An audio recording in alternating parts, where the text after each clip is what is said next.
All right, so we're on chapter 12. Not chapter 12. I literally just said 13. We're on chapter 13, which is Nicholas Flamel. And we're going through Philosopher's Stone. So let's just open up the discussion. These are not like shortish chapters, but they're shorter chapters, I feel like, for a lot of the books. So what did you guys see in these chapters when you were reading them? What are some of your favorite points or things that you saw in these chapters, or in this chapter? What's your favorite thing? All right, well, I got some. My favorite part is where Harry, Ron, and Hermione do something. Every chapter.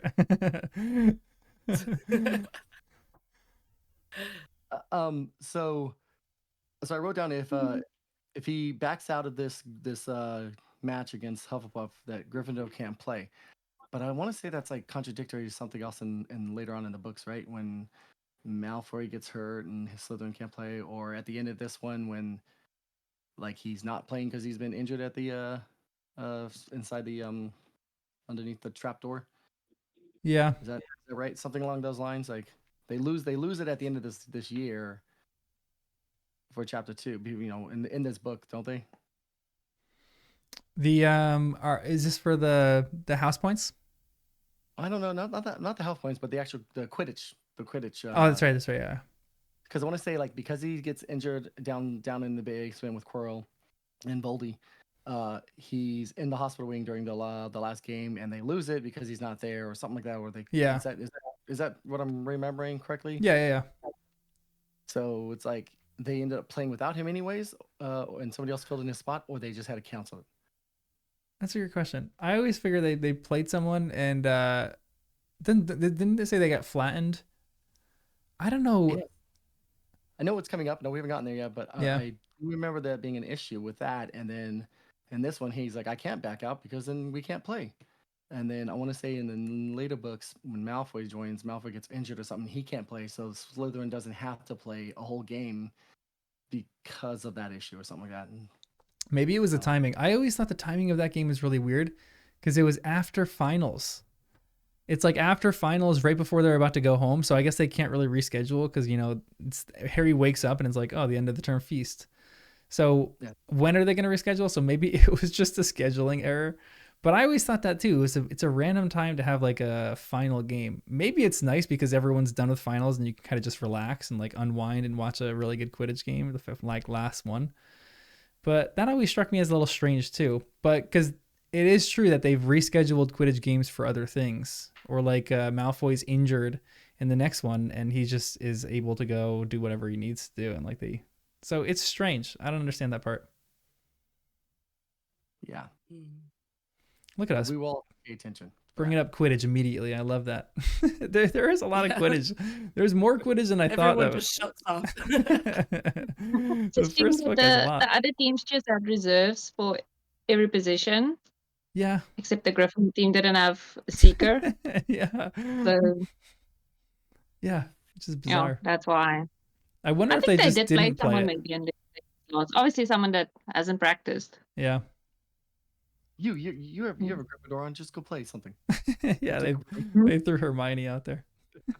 I feel like they should have a B team. You know, like the main team, and then the B team that also play the other B team. Yeah, and they can like take subs. Because there's so many people in that school that want to play Quidditch and want to be on the Quidditch team. Yeah, but they can't because they're not one of the few best. It just doesn't seem fair. No, because. Yeah, because doesn't he say, like, I think he says in the chapter they don't have reserve. But I'm like, Wood, okay, that's more the league where Wood plays on the reserve. Yeah. Team for whoever. I think Puddlemere United, I want to say, off the top of my head. I'm not positive, but I feel like the whole system is a little faulty. Like, I don't know. I'm curious what one of their practices would look like because they don't have like a full different practice squad. Like when I played soccer and we didn't have like a practice squad, but you had like, 25 people on a team. You have enough people to field for another team. So you like you scrimmage against each other. Like, what are they doing for Quidditch that they don't have a practice team? They don't have any subs. Like, the subs should be training with the team, even if you're not on the team. I know this is really probably boring to most people because sports is just not an interest to a lot of people, but I have so many issues with how they structure Quidditch at Hogwarts that it just drives me crazy. I'm like, they need a subsystem, they need reserves because yeah, Wood plays reserves for a team and he's like trying to work his way up. So yeah, that always bothered me. I'm just thinking because I went to quite a small primary school, my first primary school I went to, and so when I played netball, we 70, and then we only had 2 reserves, and they had to play like every position, and if there's someone else who got injured, You're screwed. you sort of played with not a full team. Yeah, because we were quite a small school, so yeah. Yep. So maybe that's the situation. Yeah, but I feel like during even their tryouts in the 6th book, everyone is trying out. There's like first years that are trying out, which I always thought was an anomaly. Like this again, we're deep into Quidditch just already. because of Harry. It wasn't. Yeah. But first years are still able to try out in the 6th book because of Harry. But I thought they just weren't able to try out. Like in the first book, chase them away, right? Yeah, just because they're first. Yeah, he makes them do a lap, and none of them can do a lap, and then they all leave, and half of them aren't even from Gryffindor. But I always gathered from the first book that first years just weren't allowed to play. Yeah, because Malfoy would have joined. Yeah. Well, so apparently they are. First year team. Yeah. Like they should have a team because they're all team, learning Quidditch in first year. Yeah. And this is how it was in my school with rugby and hockey. Like it was compulsory for every first year to be on either hockey or rugby team. That's crazy. So they should have a first year team, and then all the first years can compete. Because if they're learning That'd be cute to play Quidditch, like for what? But the off chance that you may make the team, like it doesn't seem right. So give them the opportunity to learn how to be on an actual Quidditch team, how to compete in Quidditch with other houses, so that they're actually prepared to go on to do Quidditch if they want to. And then have a B team so they can at least practice together. That would be so fun to watch. Just because it's a sport. Yeah. I had so many bad flashbacks now. They always forced us to do like athletics in the beginning of the year, because it's our summer. So we had athletics, and everyone had to do everything so that they could see who is good at what. I hated it. So I'm not gonna do like high jumps or whatever. So yeah, we had to do stuff like that. Feels like that. There's always like a choice, but I went to a small school too, and it was like if you didn't play a sport, you were kind of pressured to, even if you were terrible, and like everyone kind of went out for something. So it's like a little bit like Hogwarts, where I'm like, there's definitely people who, I mean, Quidditch is a small sport too, so it's like not a ton of people are on the field. So they definitely, it seems like there's tons of people that want to try out or like that want to go out for a team, but the Gryffindor team just seems like a lock for so long. Like no one at this point is older than a 5th year. So like there's no spots that are going to open up for another 3 years. And then, the Goblet of Fire, the tournament happens, the Triwizard Cup, and then there's no Quidditch then. So if you come as in Harry's year, like Ron comes wanting to play Quidditch because it's like in a family legacy thing, and he's not even able to play till his 5th year. I'm like, that's like a bit of a bummer. And it's not even like there's many other extracurricular activities for these students to engage in. Like it's Quidditch or nothing.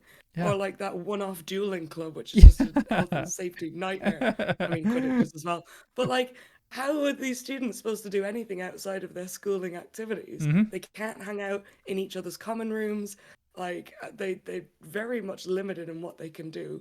The castle's huge, sure, but like Dumbledore's like, if you go here, you'll die. If you go there, you'll die. So I'm like, what are all of these other students supposed to do if they're just not the best at Quidditch? And they don't have TV, Was there something in this? What's the point in life? Was there something podcasts in the books, or was it in the video game where someone was like the captain of the Gobstones team? Oh, it wasn't it Prince? Eileen Prince? Wasn't she? Hermione goes and does research about her, and she says, I couldn't find anything about a half-blood prince. All I found was this someone named Prince who was like the captain of the Gobstones team or something like that. I think so. And it was like a random one-off, and I'm like, we've never seen a Gobstones team ever in this, like, there's probably, maybe it was such an unpopular thing that it's not even a thing anymore at Hogwarts. But I'm the same thing. I'm curious what they do every day. In the There are fifth other book, clubs. and the fifth book, when Umbridge puts all the degrees, one of the Yeah. younger students says, I hope they don't cancel the Gobstones Club. And then like Ron is like, I think you're okay with Gobstones. That's true. That's true. That move. So That's where. it still goes on. So, Yeah. Imagine what was getting you through your stressful school day. You're getting bullied by Yeah. Snape. You're getting like thrown in the air by Moody, and your one saving grace is gobstones. Yeah. How depressing! Like how awful. To each their own. I'm not even a sports player, but I would take Quidditch over gobstones in a heartbeat. Gobstones. What even is that? And then Umbridge Maybe takes it away. They do. They spend a lot of time up by the lake. Like, I'm curious what their day-to-day hobbies look like. I can't imagine their first 3 years, you know, they have stuff to do, but I can't imagine it's that labor intensive. So I'm like, they probably have to have a lot of free time. And like, there's only so many times you can walk around a lake. Like, that'd be my go-to. I'd like be walking around. I'd be like the guy that's known to like do laps around the lake, be bringing my dog all the time. But like, what else are they doing throughout their day? I guess just chilling, like hanging out and talking to each other, but they don't have, you know, movies they can't watch. They can't play video games. You know, that's like half of a, yeah. Ron's just eating. That's all it is. Bria, did you say that they had Just eat. Bria, did you say that they had other clubs? Has she written anything about any other clubs or something like that that's been at Hogwarts? I was just referring to what Cecilia said. Like, that's what I was going to say, is when Umbridge makes that decree, I feel like there's other clubs that are mentioned. I'll have to go and look if there's other ones besides the Gobstones. But I feel like it seems like there's like a general uproar, and like a lot of kids are reacting to like a variety of different clubs being shut down. Yeah. The whole idea of like no technology at Hogwarts is a really interesting one. I'm curious. I'm actually really excited to talk about that in the next book with the camera, with how that actually works. There's like a lot of interesting theories on that. But this also even leads me to my next point, which is like, I think the hugest point in this chapter, which I don't understand how Nicholas Flamel is not everywhere over history books. I don't understand that at all. I'm curious who the heck these magical wizard writers are that they don't include Nicholas Flamel, the most celebrated alchemist, who literally invented something that makes someone immortal, and he's impossible to find. So is he just like that niche, like they don't know him? Or is the Dewey Decimal System in Hogwarts just so terrible? I mean, how Don't did he even make get it me onto one of those started. cards, but not like a book? Yeah. Like, Yeah. his claim to fame is the chocolate frog card. Like, Yeah. that's the only place he's even mentioned, and he's done all of this work. And it's not his even his biggest card. thing. Yeah. Yeah. Well, there was a lot of books It written is, on yeah. him up until 300 years. After 350 years, it was just, you know, it was pointless. Yeah. 300, 400, 500 years. We're done with you. You're old news, you know.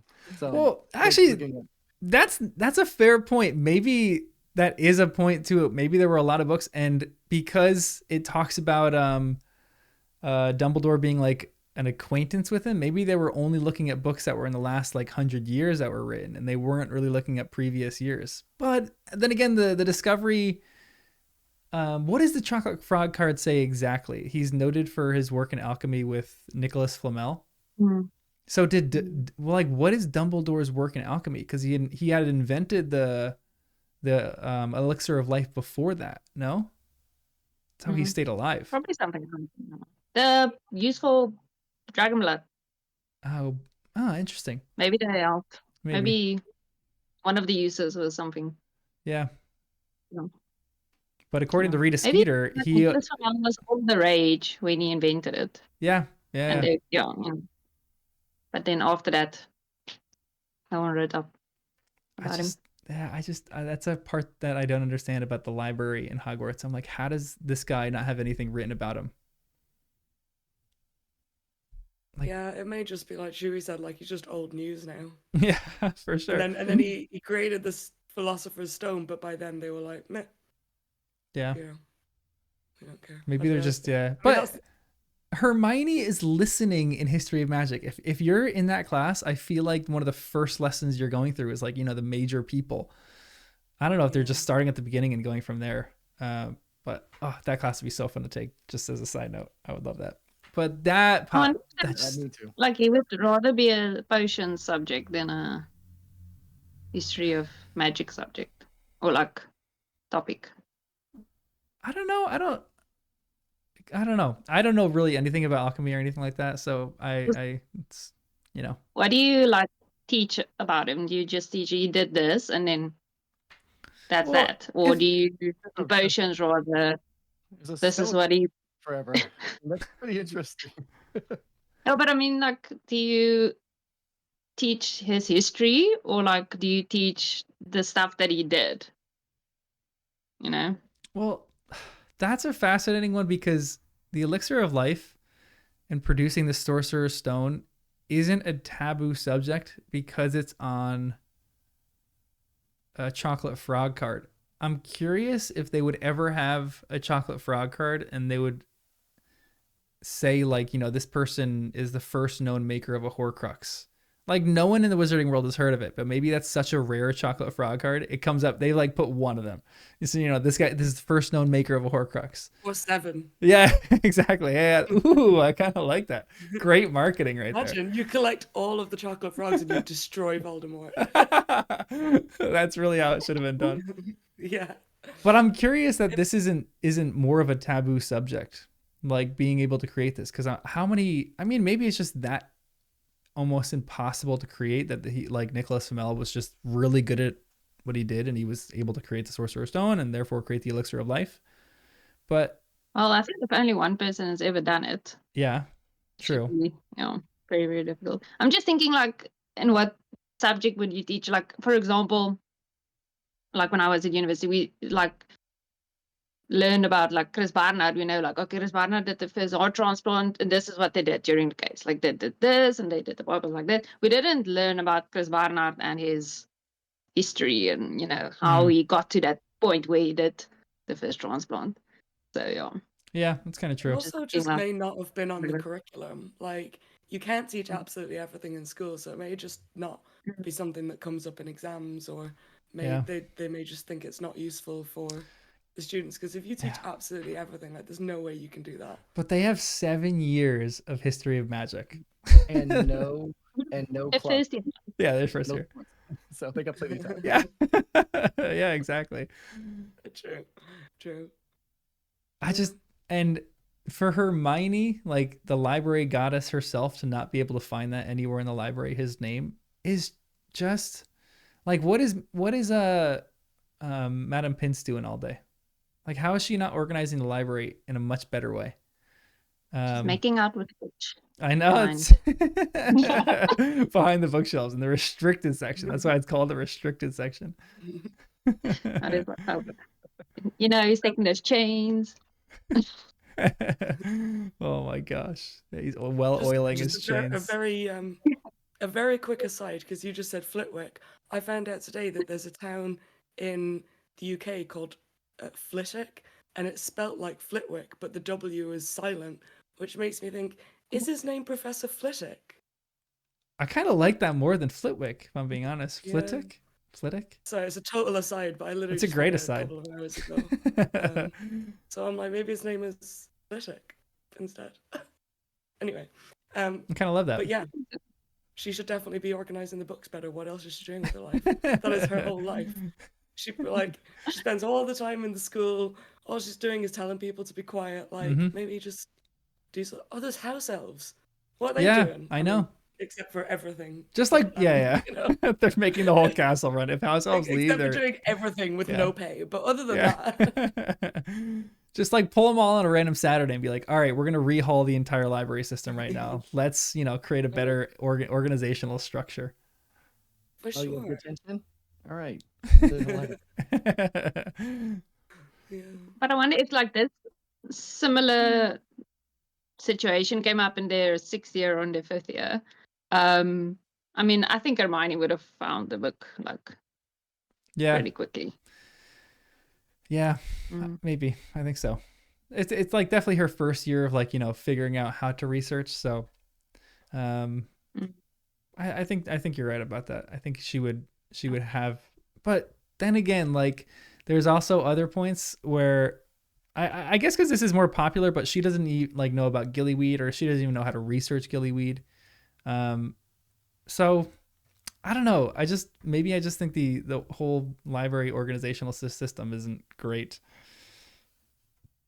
I suppose you kind of need to know think where that to library begin is when a- you're researching something in the library. Like it's not like Google where you can just sort of throw in a bunch of random words for the best. Like if you're looking for something, you need some sort of a starting point. So yeah, maybe just in first year she just didn't have that. I'm also curious when wizards are gonna start to adapt computers into their system. They adapted toilets and bathrooms into their system at some point in human history, or at some point in magical history. I'm curious when they're going to do that with computers, because I feel like that's going to become a necessity for some of them. Like, how does, like, imagine Hermione, or like imagine a student today who they grow up their whole life and they're on computers, and all of a sudden they find out they're like Muggle-born and they're accepted into Hogwarts, and all of a sudden you go and you're like, oh, wait, I can't like just Google who Nicholas Flamel is. What am I supposed to do? Like look up in this ancient system, the Dewey Decimal System that you guys have, how to figure out who this person is? Like that's just what it isn't going to fly. So I'm curious who the first headmaster is that's going to adopt computers. All the iPad kids come and just riot. They'll have protests until they're allowed technology. Yeah. Yeah, it's true. And even yeah, I know. Even how you set that up at Hogwarts, because I know there's a few different theories on why electronics don't work at Hogwarts, but I'm very curious how they would bypass those, or like if or when they do all that kind of work. It's like, again, weird side notes onto this whole, I feel like everything, the only real question I have in this chapter is the organizational system of the library, and how they only are able to find out about Nicholas Flamel in the back of a chocolate frog card. That just seems ludicrous that there's someone that, like, you know, I don't know a ton about George Washington, if I'm being honest, but I know like a few random things that, like, if you know the main things about a person's life, how do they not know about Nicholas Flamel? I don't know. Just crazy to me. Yeah. But I suppose, like, if you think about any sort of major invention, like, do you know much about the first person that ever created a computer? Or, that's a good point. First person that Aliens. ever, like... It's like, do you know who created the first alien? I thought that's what you meant. But, like, all of these things that we use so much that, like, we just don't really know much about the inventors or creators of, because we just take them for granted. And but maybe another point that I have too is, I think like time solidifies those characters. So I don't really know like the first person to make a computer, but I'm sure that guy will come up, you know, in almost more prominently in like 1,000 years, when they're like, this guy, and everyone's going to know the first guy that created a computer. Because the same thing for Gutenberg. I'm not sure a ton of people within like the first 100 years knew about this guy Gutenberg. They're like, who? But now everyone knows Gutenberg is the guy that invented the printing press, and you're like, oh, that's the dude. So maybe it'll get firmed up, which is even less of an excuse for why Nicholas Flamel isn't able to be freaking in this library. I just think it's ludicrous. I just think it's crazy. Say, for example, you didn't know computers existed, right? Yeah. And you didn't know who created it, but you knew that you were looking for something that was created by someone. Mm-hmm. And then you go to the library. Where do you start? You don't know what it is that you're That's a looking great for. point. You don't know who it is. And, like, it's not on the curriculum, because you just said you don't know who invented the computer. So you've not learned it in school. Yep. So then how do you go about looking for it? It's a great point. I would just Google it. Yeah. I do want to point out, though, you all are wrong. There is computers in there. If you watched Puffs, they had AOL. Okay. That's right. Puffs was so good. I love that. Oh my gosh, I can't wait to watch it again. Which in this chapter was in the Puffs, the Hufflepuff Quidditch match. It's that's right. That's right. Yeah. It's only there for like 2 seconds, but it's there and over with. It's so good. I love it so much. As a Gryffindor, I protest that movie. You guys got 7 books, please. Come on, give us a play. I'm joking. And nothing for the Ravenclaws. Yeah, you guys are still on the sidelines. I still feel bad for you guys. I think you're the most neglected house, though. Yeah, We are. no, you guys have Luna though. I feel like there wasn't a character like Luna that belonged to Hufflepuff. We just all had like the loyal, boring people, which is great. That's what we want. Huh? She only comes in the 5th book, though. Yeah, it's true, but she's such a memorable character. Like, how many? I can't tell you how many dogs I pass that their name is Luna, and I'm like, oh, why? And they're like, oh, Harry Potter, of course. Like, there's so many. Hurtful, the Hufflepuffs are not memorable. Yeah, I know. That's what I'm saying. That's like part of being in Hufflepuff house is not being memorable. It's like you're just a normal, average Joe. I feel like with But Luna, it's like, even though Luna she joined in the later years, it still feels like she's been there the whole time. It's not Yeah. like she's like a character that's, oh, this person popped up out of nowhere later. It's like, nope, it feels like she's like just as important and been there the whole time. Yeah. So Mm.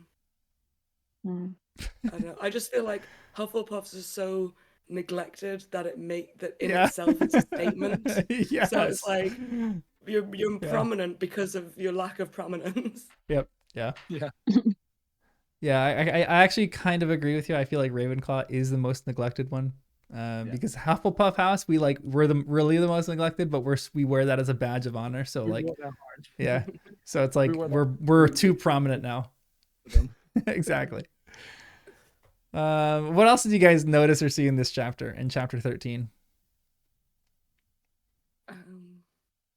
There's not a ton, to be honest, but So it is something interesting about it. John? It does say in there that Harry feels like Snape's able to read minds. ooh, great point. And it's kind of cool because we hear it now. It doesn't ever play anything into our minds now. He just says it. But then we find out, obviously, later on that he reads minds, and I just thought that was pretty cool. That she does a good job with like putting stuff at the very beginning and then using it later on that nobody even catches on it. So, I have a few questions about that because of stuff that has been created now, like the Fantastic Beasts. So when Queenie is able to invade Newt's mind, Newt has a moment where he goes, can you please stop reading my thoughts? Or like something like that, where he says that out loud. like he knows that she's doing it. Like yeah. How do you have to just be a skilled wizard to know someone is invading your mind? Is there like, your mind, your brain gets like a little notification ding being like, oh, someone's like trying to, like did you guys grow up with like AOL Instant Messenger? Like the door opening? It's like every time someone invades your mind, it goes, like you hear that. I'm curious about, I don't think that it is like you always know if someone's invading your mind or not. But I'm curious how the whole occlumency and legitimacy thing works. Because again, it's not really until like the 5th book that we really are introduced into this, but we get hints of it right now. I always mix up the two.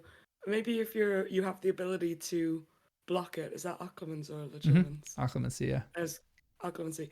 Maybe if you have the ability to do occlumency, then you're able to know when somebody is reading your thoughts. Yeah. So maybe Newt is able to do that. In a sense, maybe it means that you're always kind of tuned on. That's a good point. Also, like, I always get it, like, they don't do it. Okay, my English is not so good today to pronounce the other one. What's occlumency and the other one? Legitimacy? Legitimacy. So, like, I just always had it that they don't do it all the time, because when Snape reads Harry's mind after Sectum Sempra, he, like, has the feeling of all the images going to the front of his mind, and he's trying to block it. And then the book goes to the front of his mind. So I think that is when he performs the spell to do legitimacy. Okay. That's always how I read it, that they don't just do it on everyone all the time. So Harry knew at that point that Gotcha. So it was like a more conscious kind of effort. Mm-hmm. Side note, what is occlumency and legitimacy in Afrikaans? I have no idea. I can't remember. I'm just like I'm struggling with my English tonight, so my tongue is like dying like. Yeah, I can't remember. I'll have to look it up. I tried to find Afrikaans copies of the books, but I don't think they're available anymore. So Oh, bummer. yeah, That's crazy. yeah. But yeah, I'm excited for those discussions when we get there, even in book 5 about legitimacy and occlumency, because it just seems like I mean, we've talked about this even before. It seems like, I mean, it's both a gift and a skill to learn, but I don't know. It's a fascinating one for like how you like, is Harry's inner monologue there when he says he feels like Snape can read his mind? Is that the notification bell that Harry's getting, where it's actually true that Snape is actually reading his mind there? Like, maybe the question in this chapter is Snape reading Harry's mind in this moment?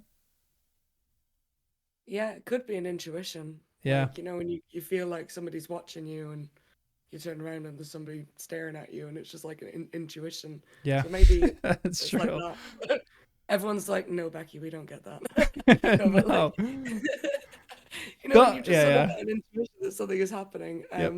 So yeah, maybe he just doesn't recognize the signs and he actually does. Because it would make sense that Snape is listening to his thoughts at Yeah. that point, especially as he's like following him around everywhere, isn't he, at this point? Yep. Oh, he pops up all the time.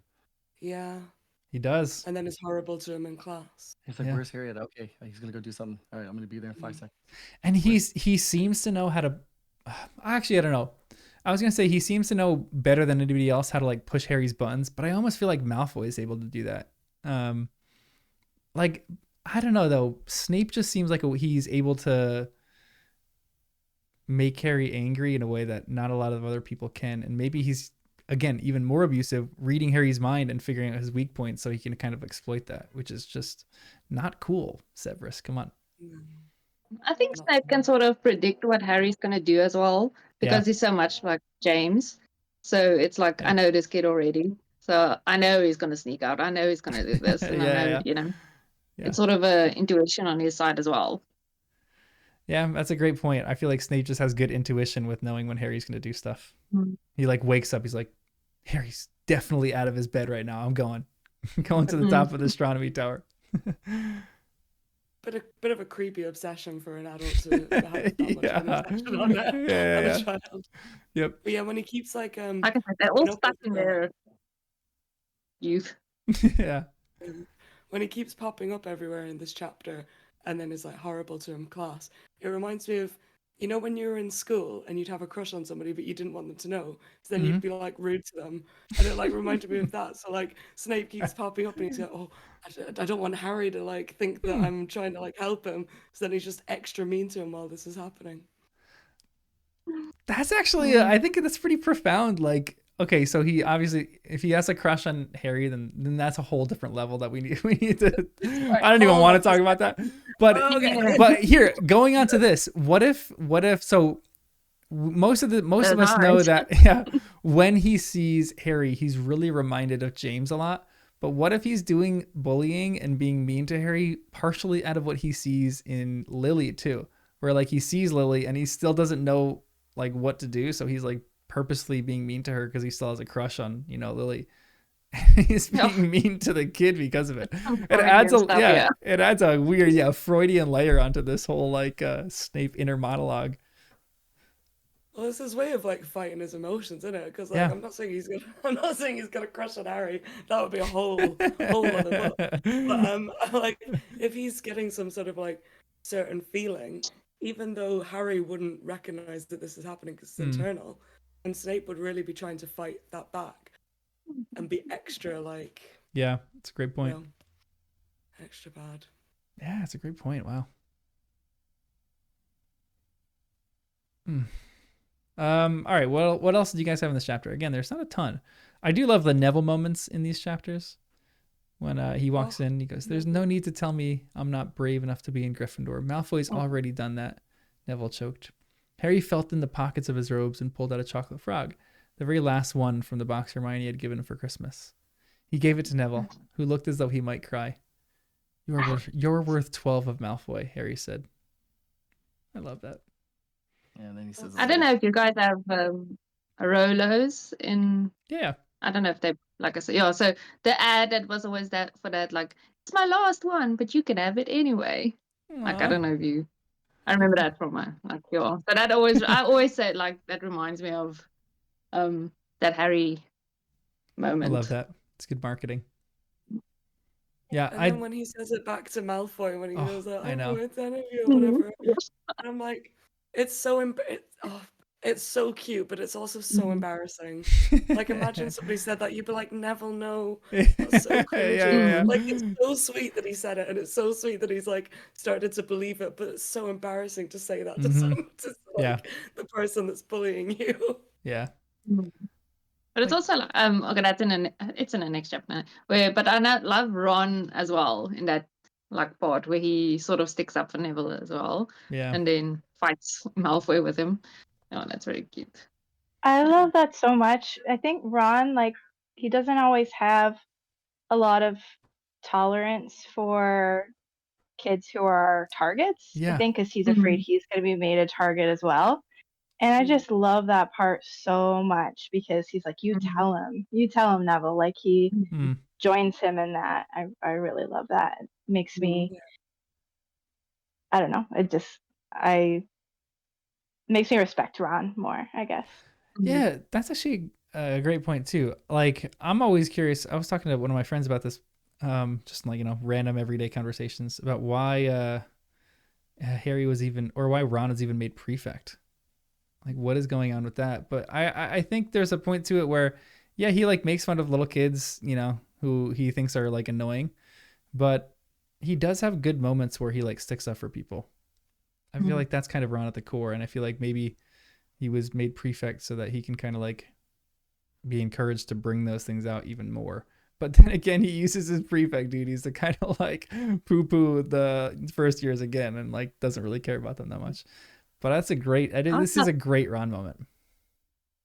Because Ron does it here, but he also does it in the last book. I was busy listening to the last book, where when Hagrid carries Harry out of the Forbidden Forest, like in the movies have been so like covered for me. Like, you always think like Neville is the one that says like stands up to Voldemort first, but it's actually Ron that does it. He's the first one that says he beat you, and then Neville does it. So it's the same situation that's here, or like in the next chapter at the Quidditch match. I love that. Go Ron. Right.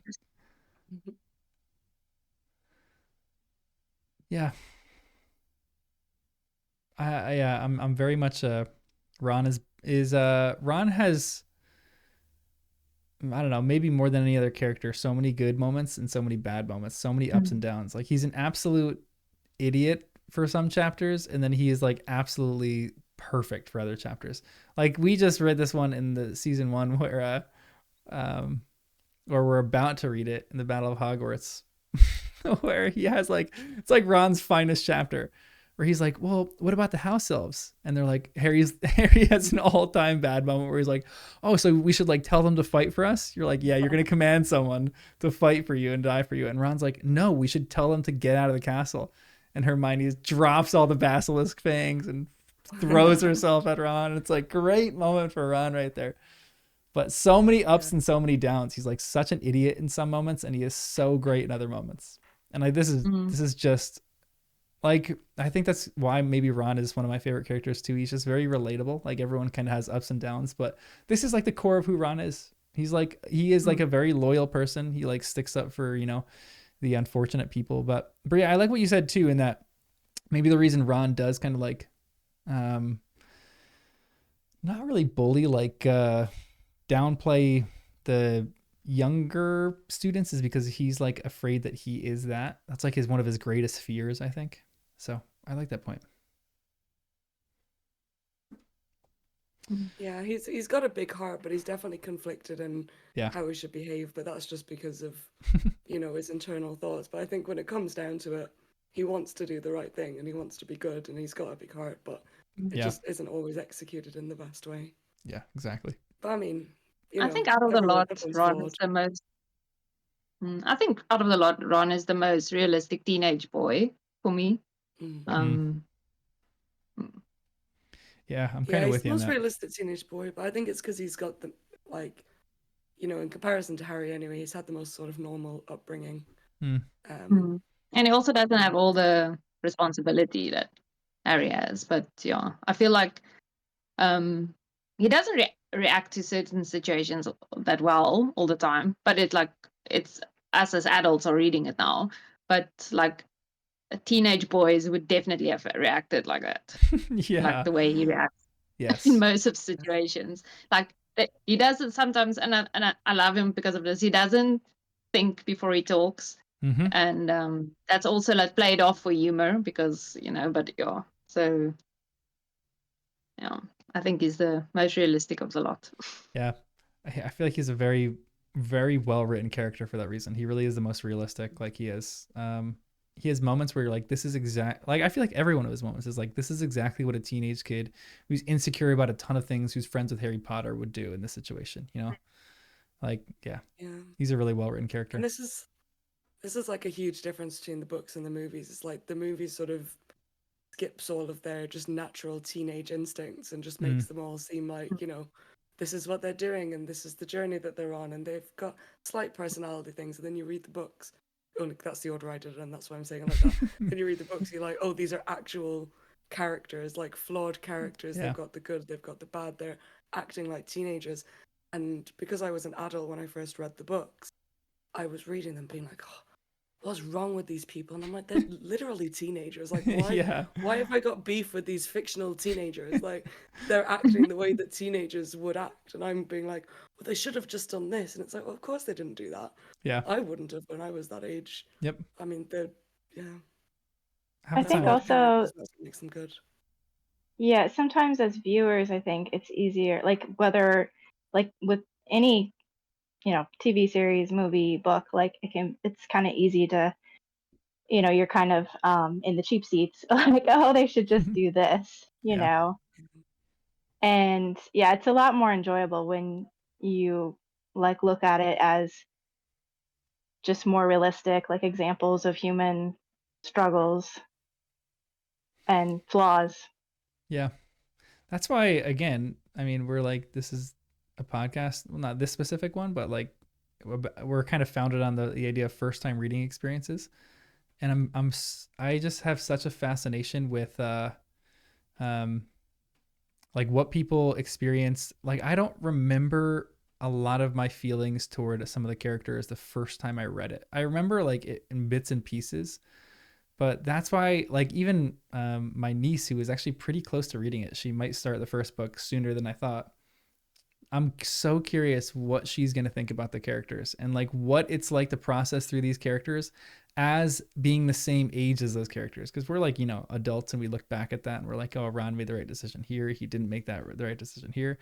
But I'm so curious what, like, a 10-year-old girl is going to think about these characters. Like when she's reading through this, like, what is she going to think of Ron? Is her opinion of Ron going to think he's like maybe like a bully up until this point because he's mean to Hermione?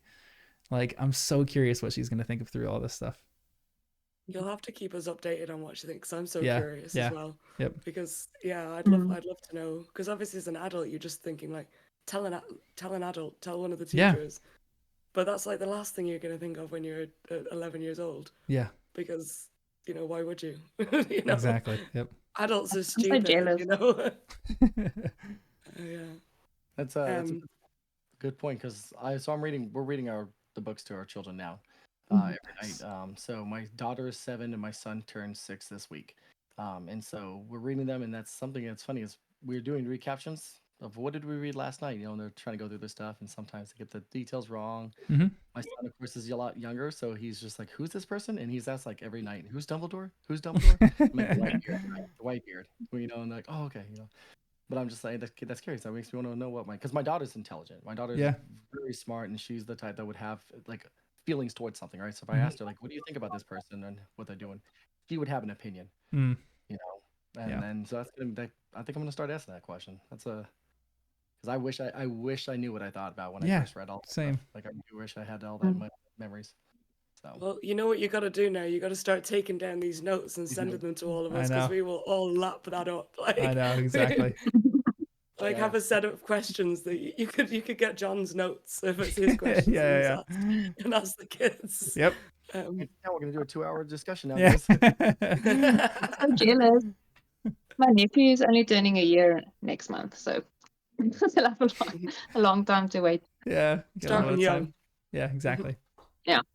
I've already forced the books on him, so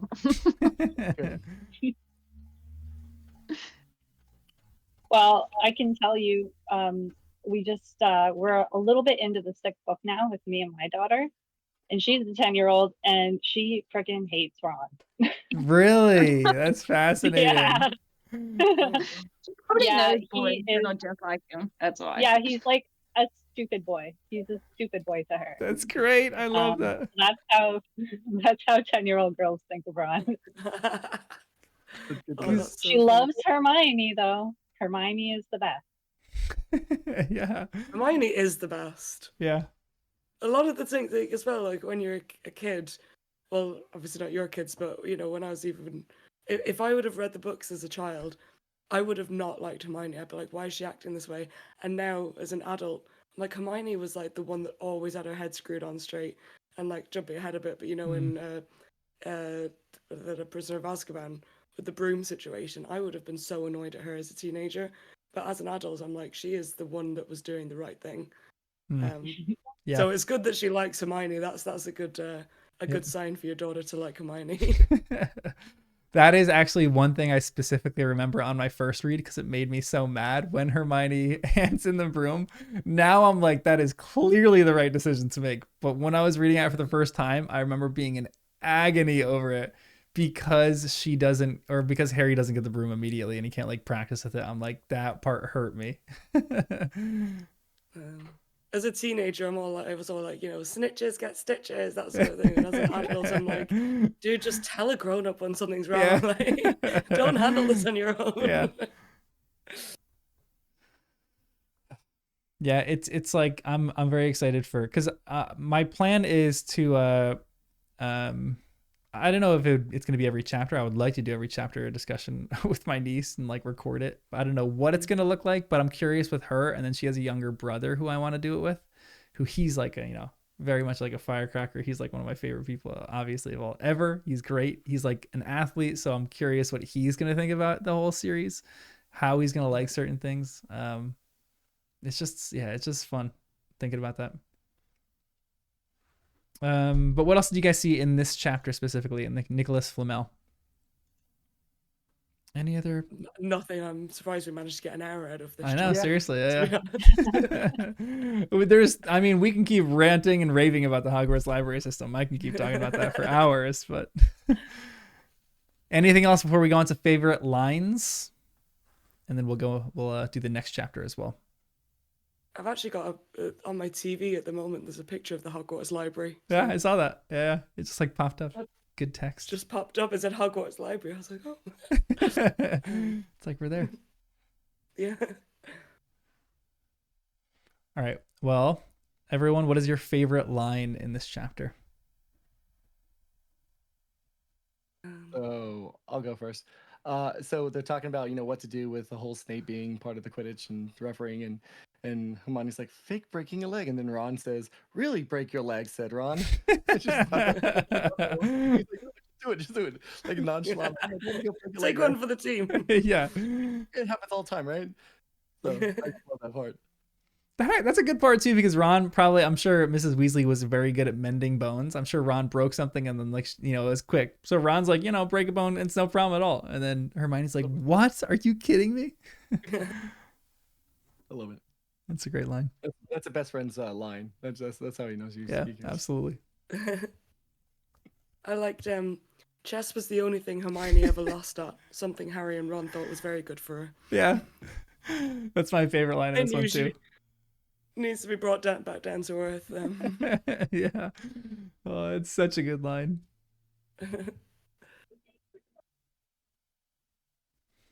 Any other favorite lines? I feel like Cecilia left, but she always has to give us her favorite line because she's the one that invented the favorite lines idea. Cecilia. I don't know. I'm gonna choose. You could just Make- say. Sorry, my dog started scratching his phone. He was looking for your voices for some reason. So, yeah, I don't know. You could just say ditto for all the lines that we like. Yes. Thank you, Celia, for agreeing with us. We appreciate Yeah, I it. agree with Vicky. All right, well, that is chapter 13. So it was a short discussion, but that was fun. I'm actually surprised that we got that much out of chapter 13. Some of these chapters I feel like they're gonna go quick, but there's always stuff that we can talk about with each chapter. Good themes. I'd say about 5 minutes of that was talking about the chapter, and the rest was just absolute. Yeah, all over the place. It's so true. Yeah. Which is what this is. It's great. All right, let's go on to the next chapter.